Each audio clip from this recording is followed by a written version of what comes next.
Бисмилlah, ассаламу алейкум. Армысыздар ағайын. Алдарыңызда дәрігер Жұмадан Жарқынбекұлы.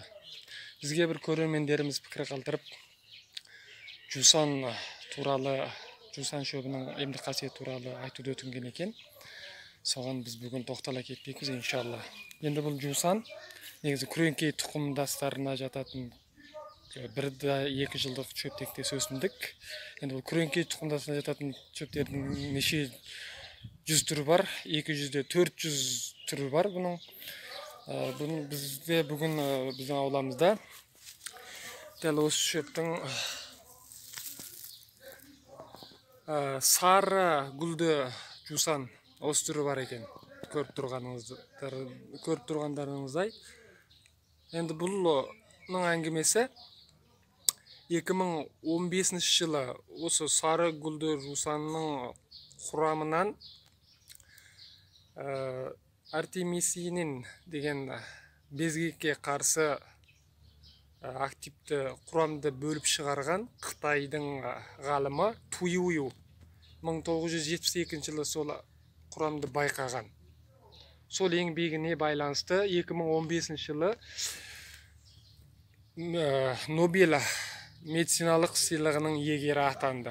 Ол енді сол Қытайдың ғылым техникалық институтіне қарасты дәстүрлі медициналық зерттеу группасының жауаптысы. Ол ғалымда сол осы артемисиннің байқауында негізінде өздерінің ата-бабаларының Қытайдың дәстүрлі медицинасының еңбектеріндегі шынның бынысаужең деген кітап болған. Яғни қасиетті егіншінің дәрі шөптер каталогы деген. Сол арадан шабыт алып, осыған зерттеу жасау арқылы нәтижесінде артемисин деген құрамды тапты, ашты, байқады. Ең соңында Нобель сыйлығының иегері атанды, медициналық Нобель сыйлығының иегері атанды. Ал енді біздің қоса айта кетейін дегеніміз, біздің де ата-бабаларымыздың қазақ медицинасында, қазақ емшілігінің өзіндік тарихы, шұғылалы тарихы бар. Атап айтар болсақ, ата-бабамыз Өтейбойдақ Тілеуқабылұлының Шипагерлік баян кітабы. Бұл кітапта да, Шипагерлік баянда да бұл ұшан теңіз медицина саласына қатысты ұшан теңіз білім бар. Егерде соны біз аша алатын болсақ, сол шөп дәрілердің қасиетін зерттеп біле алатын болсақ, бізде сол жоғарыда ататылған ғалым сияқты бізде сол медициналық Нобель сыйлығының иегері атанатын ғалымдар шығады деп сенеміз, иншалла.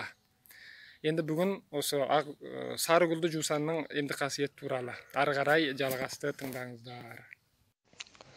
Сары гүлді жусан көбінесе иен далаларда, тау беткейлерінде, жолдың шетінде, өзеннің жағалауларында өседі. Елімізде бүкіл Қазақстан өңірінде табылады. Көбінесе күзде жиналып алынады, кептіріп сақталынып істетіледі.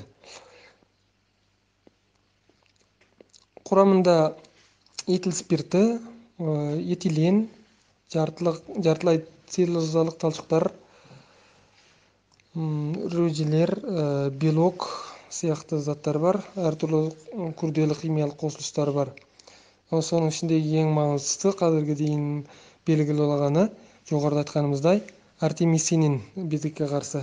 Сол құрам басқа да бенол, кетон сияқты қосылыстар бар, химиялық. Тағы да басқа химиялық күрделі қосылыстар әлі де зерттелу үстінде. Енді бұның қасиетіне келетін болсақ, бұл шөптің қасиеті кермек дәмді, аштылау, суық райлы, усыз. Енді емдік қасиетіне тоқталатын болсақ, ыстықты айдайды, безгекті емдейді, желді қуады, қышыманы емдейді, қышуды тоқтатады. Көбінесе ыстық өтіп кетуден зақым алу дененің, безгек, ылғалды ыстық, кішкене балалардағы желден болған шошыну, ыстықтан ішету әртүрлі қышыма бөрткен қотырларға істетіледі.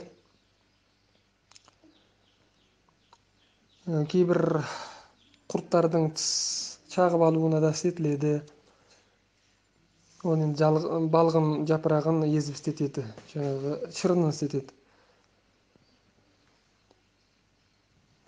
Кейбір жағдайларда да ыстықты айдау ас қорытуды асқазанды күшейту мақсатында да істетілетін тұстар бар. Мөлшері көбінесе ішке тұтынуға сорпа қып қайнатып ішеді. 4-12 грамм аралығында. Сыртқа істетуге лайықты мөлшерді алып, жаншып таңу керек. Нақтылы рецепттерін тоқтата кететін болсақ, туберкулездан, өкпе туберкулезінен болған ылғалдылықтан болған терлеу, әсіресе түсінде терлеу, ас қорыту нашарлауға осы сарыгүлді жусанды алып, 2-4 шен деген бірлік, яғни 6-12 грамм аралығында суға қайнатып ішеді. Жазда ыстық өтуге, одан кейін кеуде қысылып, іш ауруға 15-16 граммға дейін тұтынуға болады. Онда сол суға қайнатып ішеді. Безгекке 10 граммда 15 граммды суға қайнатып ішеді. Кішкене балалардың ыстықтан болған ішетуіне басқа да қосымша шөптерді қосып 8-10 грамм аралығында су қайнатып ішуге болады. Сосын лимфа түтікшелерінің қабынуына басқа да қосымша шөптерді қосып істетуге тура келеді. 15 граммға дейін су қайнатып ішеді.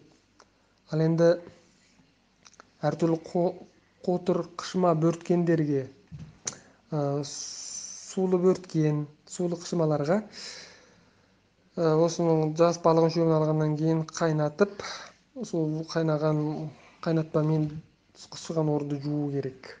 Ал енді жылан шағып алған жағдайда да балғын шөбін алып, езіп, жаншып езгеннен кейін сол шағып алған орынға сырттан таңу керек.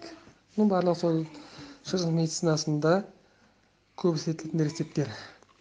Сіздердің керектеріңізге жарар иншалла. Ағайын, видеомызға лайк басыңыздар, сонымен қатар көпшілікпен бөлісіңіздер видеоны. Білімді бөлсеңіз көбейеді. Әрі біздің арнамызға тіркеліп, біздің тұрақты көрерменіміз болыңыз. Ең соңында осы жусанға байланысты шығыс Түркістан қазақтарының өлең жолдарын айта кетсем: жусан жаныңды емдейді, ермен ауруға ем болады деген өлең жолдар бар еді. Осы есіме түсіп кетті. Ағайын, ауырмаңыз.